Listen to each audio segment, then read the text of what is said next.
If you like Peaceful Exit, you might also be interested in The Heart of Hospice.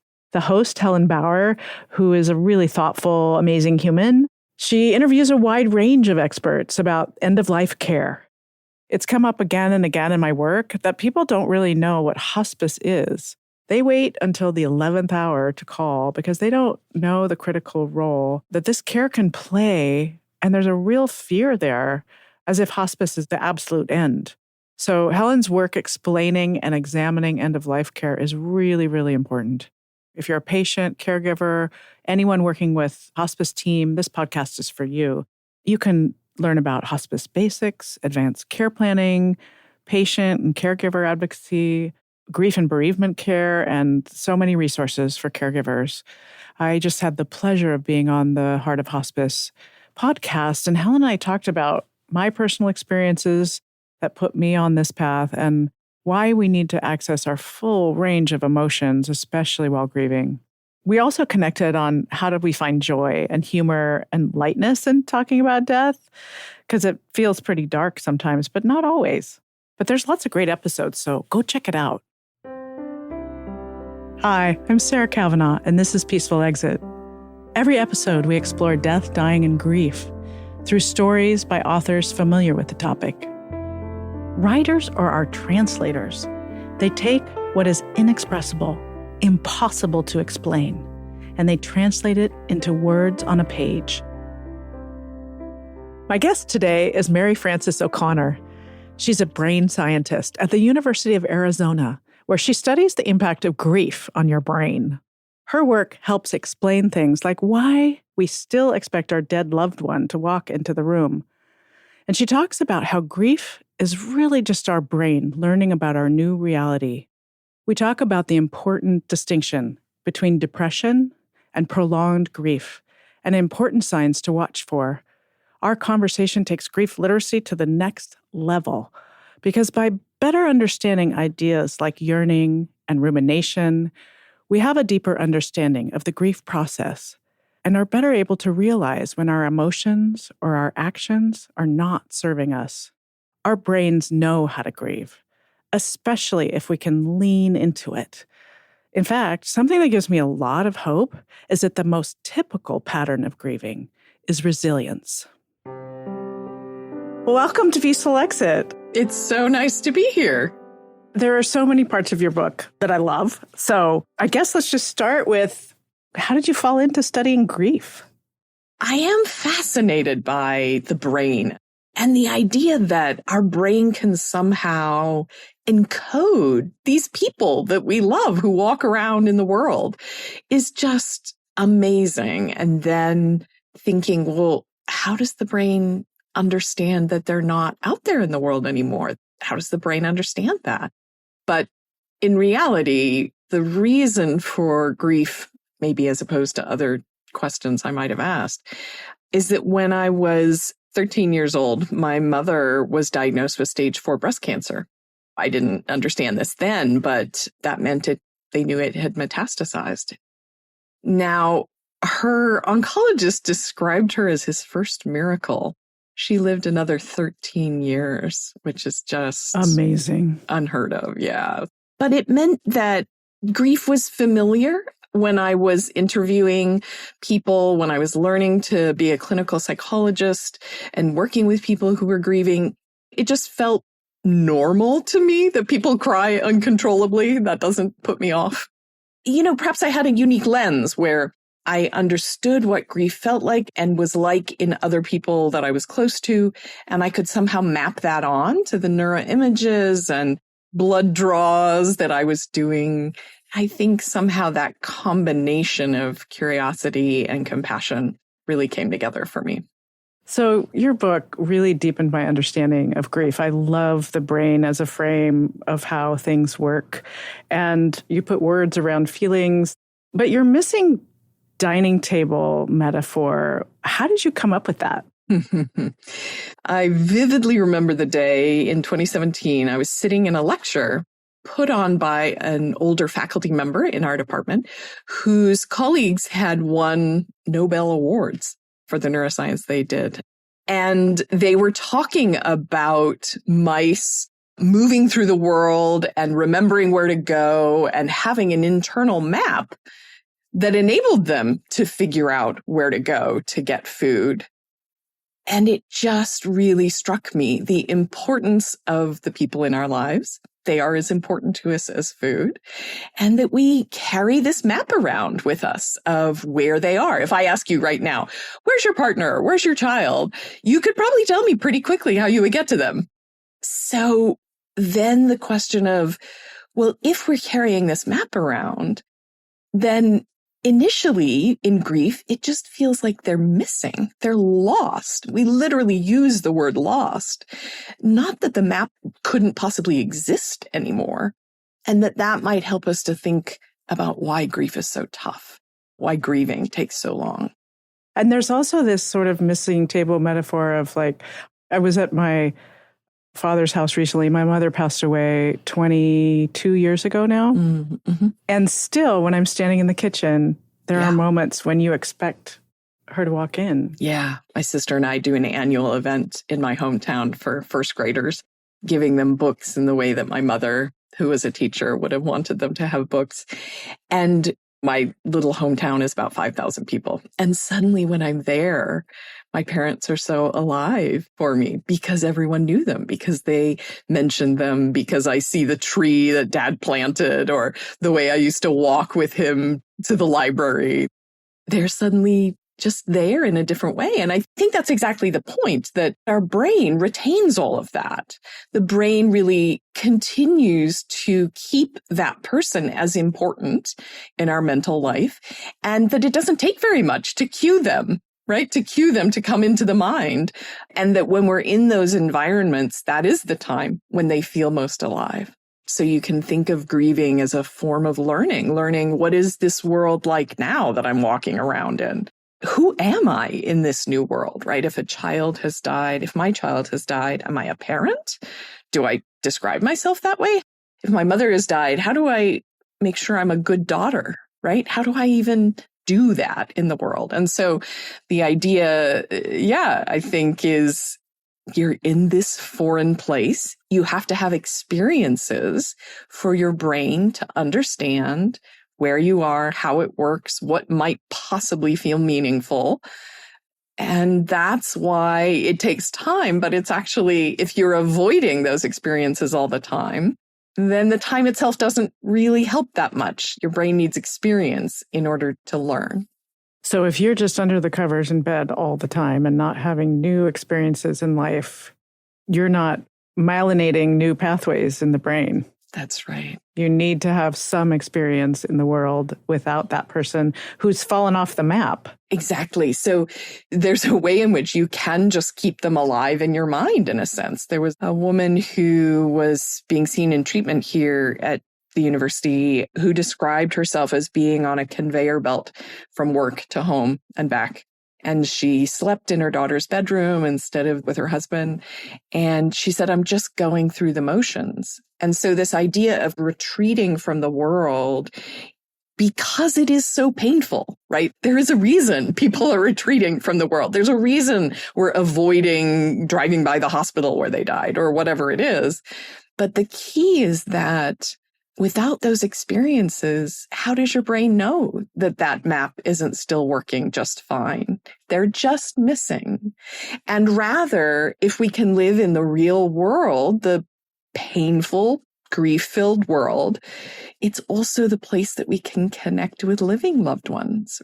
It's the only place in the world where we can share positive feelings as well, compassion and love and silliness and impromptu dinner parties. And we have to be present in the world in order to have that. You can't just shut off the negative feelings. Human beings, if they shut off one channel, they just shut off the emotions, and then they feel like they're going through the motions.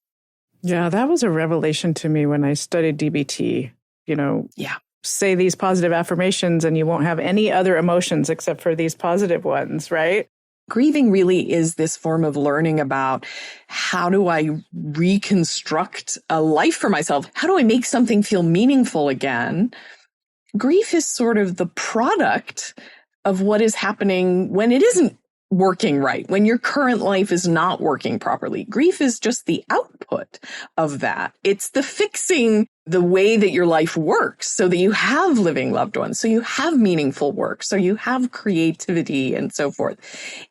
I think of it this way. Yearning, to some degree, means there's something wrong in the present. It isn't just about wanting the past. Because if things were okay in the present, then you would just have these wonderful, maybe bittersweet, but you would just have these wonderful memories that you could call on.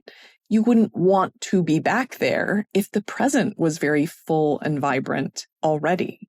Yeah.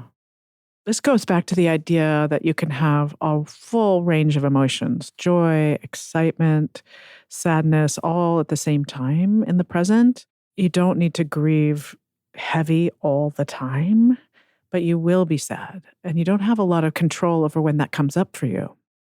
What most people don't recognize is that bereavement is a huge hormonal event for us. So we know, say, for example, that having a child is a huge hormonal event. And not just for the woman. We know from research that men's oxytocin goes up and their cortisol changes when they have an infant that they're caring for.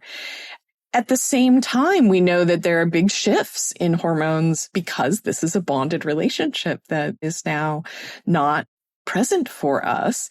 But people don't think of grief as a physiological event, even though it very much is and is probably related to a lot of the behavior we see. Crying is in part motivated because of hormones. Many people find it validating to know that this isn't, I'm choosing to cry, I'm choosing not to cry. It is partly simply a physiological response, just like I should retain more water or I should not retain more water. It's just a part of the normal physiological response to this change in your bonded relationships. I don't know if you found this when your mom died, but the quality of my tears changed. Mm-hmm. Did that happen to you as well? So crying is fascinating. We have 0 research studies of crying in bereaved people. 0. What we do know from research on crying is that irritant crying, like you're cutting an onion, does have very different content than what they call psycho-emotional crying. So you're watching a really sad movie. And one of the differences is there's a much higher hormone content in those psycho-emotional tears. And so I think the idea that crying is a part of our physiological response for many people, not for everyone, is probably something that would be helpful to know a little bit more about. So I would say that mine they felt like they were leaping out of, Yeah. And they were endless. Endless. Like, am I not dehydrated by now? I know. It's so interesting, isn't it? So a dear friend whose husband recently died completely unexpectedly in their mid-40s, she said, I have never been a person who cried, and I'm constantly crying. What I think is important and that I tried to reassure her is this is a normal response. Our body kind of knows how to do this. And the more that we can kind of stay out of the way, I think that it does it the way it's supposed to. So another dear friend who decades ago, her husband died, she described that she cried every day and just thought, I'm never going to stop crying.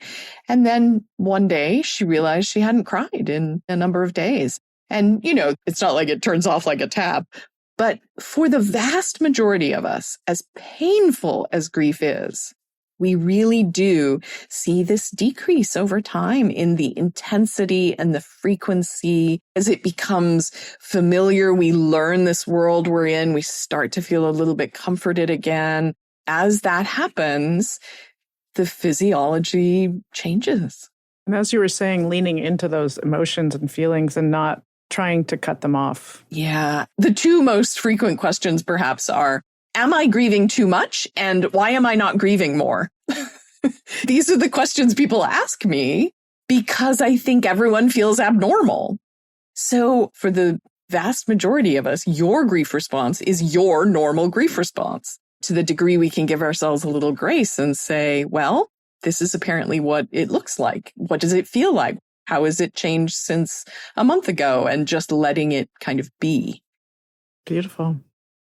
So, since you're a brain scientist, do you feel like your experience of grief was different? When you have more grief literacy, as I like to call it, when you understand a little bit more maybe about how it often works and how much variability there is and how it often works, it makes it easier. So primarily what I can compare is when my mother died, I was still in graduate school. I didn't have a lot of grief literacy, although probably more than many people, in part because of having done some hospice work.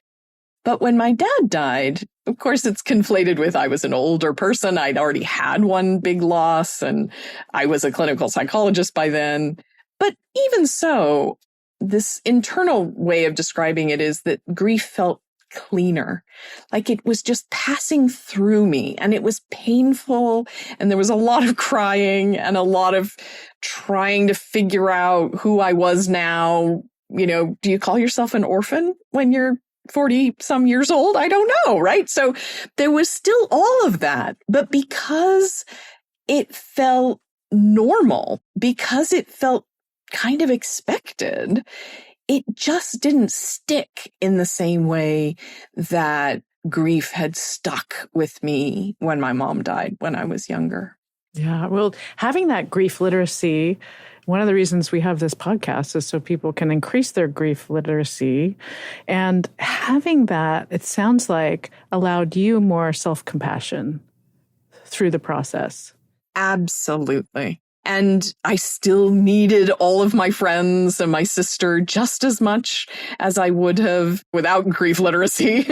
It wasn't that I didn't feel grief in any dimension, but rather that I was okay with the fact that I was feeling grief and that I could lean on them, that I knew that I needed to lean on them. Yeah, was very helpful.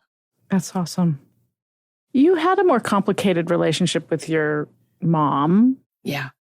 And a more complicated grief experience, I would imagine. I'd love to dig into prolonged grief. What is prolonged grief disorder? For decades, clinicians, family members have recognized that there are some people who seem to be struggling for longer and in a different way than others who are grieving. I mean, here's the thing with prolonged grief. It's not about your grief at any given moment. It's not about your grief the day you're in your psychologist's office. It's about the trajectory of grieving. And so if you walk into my office and you're having really severe grief, it doesn't tell me anything about whether you have prolonged grief. What tells me that is, has there been any change in the last month, in the last 6 months, in the last year? And if there has been some change, then you're probably on the normal trajectory. But if there has not been any change, if you are still on that conveyor belt, back and forth to work, not able to feel anything, or feeling so much that you've lost your job, or you can't take your children to church, or you can't listen to music, then that trajectory means there's something getting in the way of your typical normal process. And evidence-based psychotherapy was developed that can help to identify what those barriers are and can help teach people and encourage them into experiences that allows them to learn how to navigate grief. So on the intervention side, that was really critical that we identify something called prolonged grief. On the physiological side, it was so useful for me. Coming from a hospice background, I definitely had this view of like, everyone's grief is normal and everyone's grief is valid, but there is variation. We can see patterns when we look across hundreds of people. And what I came to find was that I kept coming up with these differences physiologically, that my neuroimaging studies showed differences. My automatic brain attention tasks had differences. And other researchers were finding differences as well. And it really encouraged me to think, gosh, we're all walking around in different bodies. Maybe there's some people who are perceiving their experience differently that we might be able to identify. So the hallmark of prolonged grief is yearning. It is that just heart-wrenching desire to have that person back. And that was not actually my experience when my mother died, as you said, because we had had a very complicated relationship. And So I did actually develop depression. And what we know from really careful research now is that depression and prolonged grief are not the same thing. We can actually have both, right? Just like you could have depression and anxiety. You could have prolonged grief and depression. But in my case, I only had depression, and it was related to her loss. And fortunately, I was able to get terrific treatment for that. One of the helpful ways to think about this is in careful intervention, randomized clinical trials, we know antidepressants, for example, do not change the experience of yearning. Antidepressants don't work for grief the way that evidence-based psychotherapy does. But if you have both, or if you just have depression, then we see the impact of antidepressants, right? So not that antidepressants are even for every depressed person, but I just mean even identifying that the brain process might be somewhat different, that we might be dealing with different systems, I think is quite helpful. So hopefully separating those out a little bit is useful. It's super helpful to know the difference between depression and grief.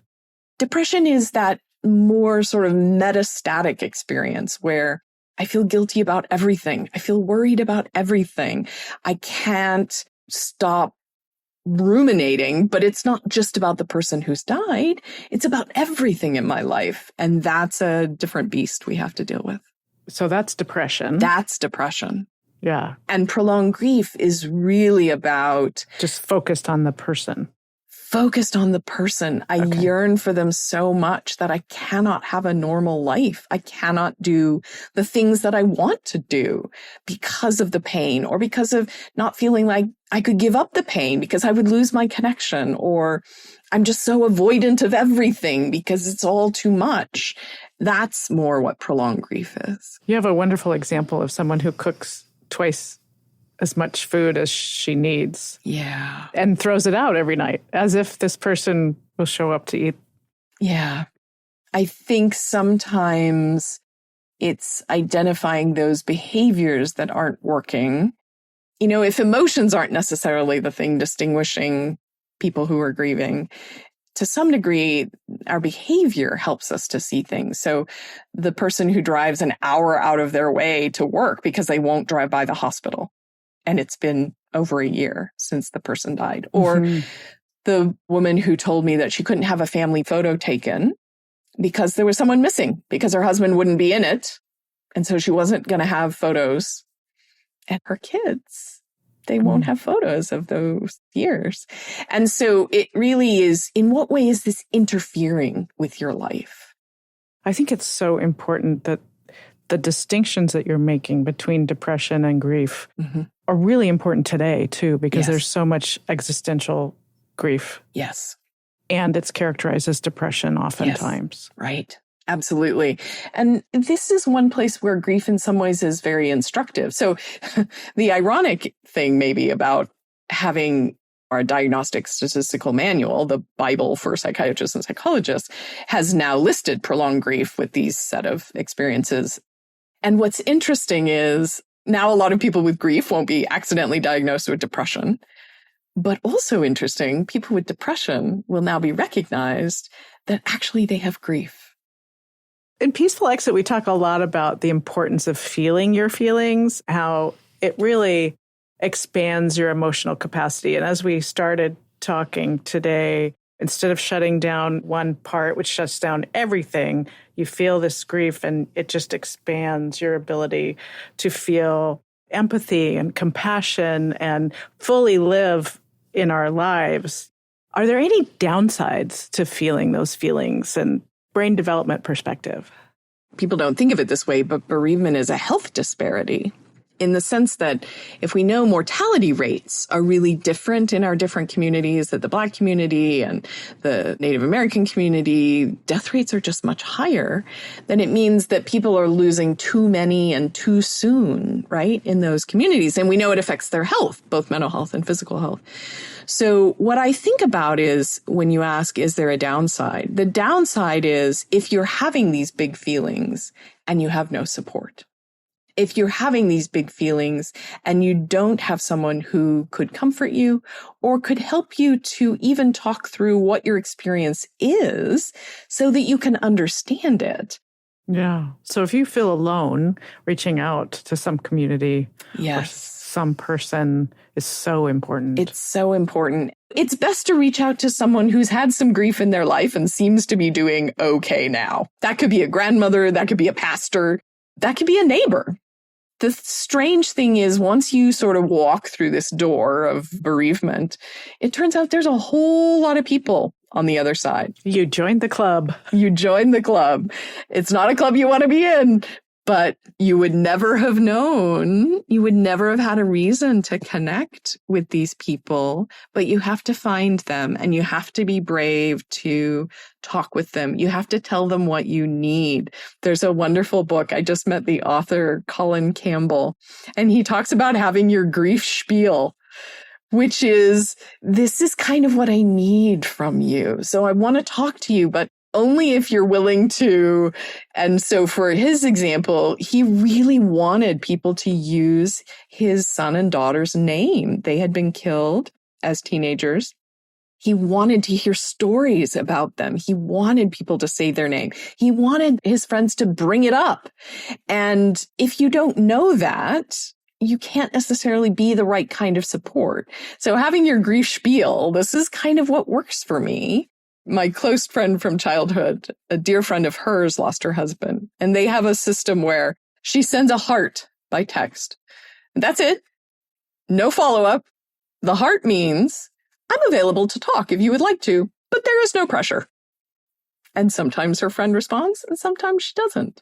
And so that's a system that works for them, right? So trying to figure out what's the support I need and how could I ask for that is important. Yeah. I was really interestingly grieving this year after 22 years. And so I texted someone who knew my mother. Yeah. And I said, do you have any pictures of you with her? And it turns out that he has a picture of her on his desk all these years later with the two of them. And I got a copy of the picture and it was like, that's so lovely.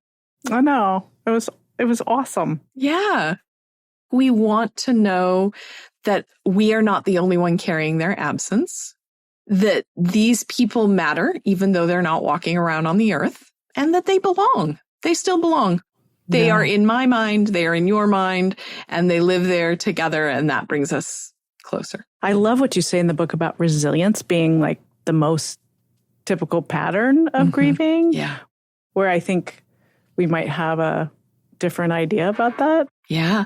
And it's interesting. So George Bonanno, who did these really groundbreaking studies that did what we call random sampling in science. So he was a part of this very large study, 1,500 people who had been invited to participate when both members of the couple were still alive. So one of them had to be over 65. That was the entry criteria. Then they followed these couples for 10 years. And when one of the spouses died, they went back and re-interviewed the surviving spouse. And we had all this information about who these people were before grief happened. So you don't have to rely on leaky memory. And what he discovered was the vast majority of them in the 6 months, 18 months following the death of their spouse, they were actually okay. It was painful, but they did not have depression. They did not have prolonged grief. And when this research came out, of course, psychologists were like, that can't possibly be true. And then we realized it's because we only see the help-seeking bereaved people, which makes sense. That's our job.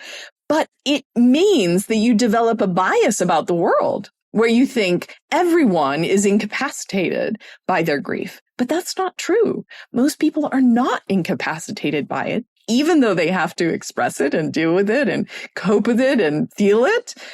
It's not incapacitating. So why is taking a break from grief important in the brain, like from a brain perspective? Well, even if you just think about it from a learning perspective, when you were learning calculus or even your multiplication tables, if you just sat there and studied and studied and studied, that's not actually a great way to learn. You need to take a break and come back to it the next day. We know that repeated doses is the best way to learn. And you need things like sleep which helps your brain to learn. You need positive activities in your life that helps to broaden your attention. So you're not so focused. Having that broader attention allows us to see new perspectives. And so going to a party or going to a funny movie, there's nothing disloyal about that. You're going to have the grief come up again. But in the meantime, your brain has gotten to rest, it's gotten to restore, it's gotten to learn in the background, make new connections so that the next time you confront it, it understands it a little bit better. Yeah. I interviewed Leslie Gray Streeter, and grief to her was really funny at times, like completely hilarious and absurd. Many people who work in hospice develop what we call gallows humor, and it is important to laugh. Yeah. Yeah, and it gives you the ability to take a rest from it, too. That's right. Yeah. The heaviness of it. That's right. Yeah. There's so many insights in your book, which I so appreciate. But I am fascinated with your analysis of rumination. That I think I assumed ruminating as just a form of anxiety. But you present it as a form of avoidance. So we do think of worry as being a form of what psychologists would call perseverative thought. So rumination and worry both fit under the category. But more to your point, we've recognized that there is this flavor of rumination that's very common in grieving. So common that it's totally normal initially, where it's the would've, could've, should've, right? A man I know whose son died by suicide first described the thoughts that way. And boy, it just really clicked. So this is, the doctor should have known to run another blood test. If only she could have known not to have that last drink, or if only I could have gotten her to the hospital sooner. All of those scenarios that go round and round and round in our head. And the brain is an amazing place. It has an infinite ability to imagine. But in this case, it gets in the way. So if you think about each of those stories, the end of each of those stories is, and then my loved one would have lived. But your loved one didn't live. And this is the reality we have to live in. And no amount of scenarios is going to change it. And so I think the way in which it can become avoidance, because I do think it's pretty typical in the beginning, very common. Most people don't get stuck there forever. But if you think about it, there's a sense in which you're trying to control the situation even after the fact. And there's a way in which sort of being in your head like that, in your imagining, it keeps you out of your body, right? Where your emotions mostly can be found. And it keeps you out of the present moment of the life that you're in, of the people in your space. So if I'm going round and round and round in my head, worrying, working up, doing something with thoughts, I may not notice the person who's just smiled at me. And so I miss the opportunity for that lovely feeling, just that blip of connection with someone, because I'm stuck in my head. I did not come up with the rumination as avoidance hypothesis. Maggie Stroba and her former postdoc, now psychologist Martin Eisma, came up with this term. And they did some very clever studies where they found if they showed grieving people a photograph of the deceased and a photograph of a stranger next to each other, and they used this eye tracker so they could see where their eyes were focused, what they were looking at. They found that people who told them, I try to avoid my grief, they were looking more at the photo of the stranger, avoiding looking at the deceased. And so this idea that avoidance and rumination are sort of connected, that often the way to get out of ruminating, if you come to recognize your own thought patterns and you think, oh, I'm doing that thing again that the podcast was talking about, often changing your environment can help, but also sometimes trying to get into how your body is feeling, what your emotions are, can help to cut off that tirade of verbal thinking. Thank you. You talked about the imagination. It's one of the joys of being human. Yes, it is. Imagining a path to a meaningful life when you've lost someone, how do you get your brain to do that? I think about it in a couple of ways. You got to try stuff. It turns out the only way you're going to know where something feels meaningful in this new reality you're living in is if you try it. So you got to get off the couch. You got to go out and do things. You got to have conversations with people and actually discover, not whether you think it's going to be meaningful, but actually discover whether it is or not. And then follow the path of the things that feel most meaningful. They may be different things than used to feel meaningful. So that's sort of the bottom-up way. Try a bunch of things, see what is working. The top-down sort of way is thinking about, who am I? What is important to me? What are my values? I remember clearly realizing that, one of my values was curiosity. Another of my values was learning. And I realized I need to be doing new things. I need to be learning new things. So sometimes your values can lead you. You can say, I need to figure out how to do things that will feed this that is important to me. You're reminding me of my grandmother. She was very curious about the world. So when my grandfather died, she started traveling the world. Yes. Brilliant. Brilliant. Yeah. Taught her brain to live fully. That's right. Yeah. It can be taught. For sure. I'd love to read a passage in your book. Sure. I love this passage. There is grief in this world, not just yours in particular, and feeling grief at some point is one of the rules of being human.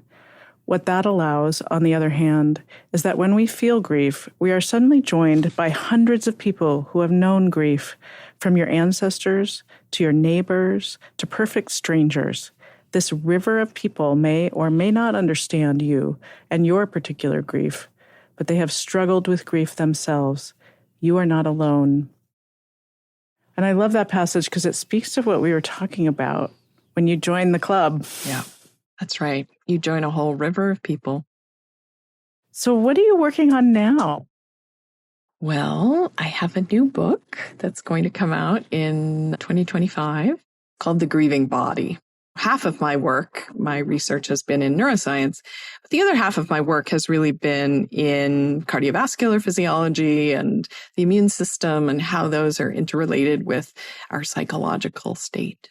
Fabulous. Yeah. I can't wait to read it. Thank you. So the question I ask all my guests is, what does a peaceful exit mean to you? I think for me, a peaceful exit is that the people who I love, the people who I know, will know how much I loved them and how much they mattered to me. And I think that I will, in that moment, remember and know that my own life mattered and that this was a wonderful instance of a human being, that I passed on some things I learned along the way. And I hope I'm able to have that knowledge as I go into the twilight or directly into the exit. Yeah. Wonderful. Well, it's such a pleasure to learn from you today. And thank you for joining me. Thank you so much. Thank you for bringing this to people. Thank you for listening to Peaceful Exit. I'm your host, Sarah Kavanaugh. You can learn more about this podcast at peacefulexit.net. And you can find me on LinkedIn, Facebook, and Instagram at A Peaceful Exit. If you enjoyed this episode, please let us know. You can rate and review this show on Spotify and Apple Podcasts. This episode was produced by the amazing team at Large Media. You can find them at larjmedia.com. The Peaceful Exit team includes my producer, Katie Klein, and editor, Corrine Kiltow. Our sound engineer is Sean Simmons. Tina Knoll is our senior producer, and Sid Gladue provides additional production and social media support. Special thanks to Ricardo Russell for the original music throughout this podcast. As always, thanks for listening. I'm Sarah Kavanaugh, and this is Peaceful Exit.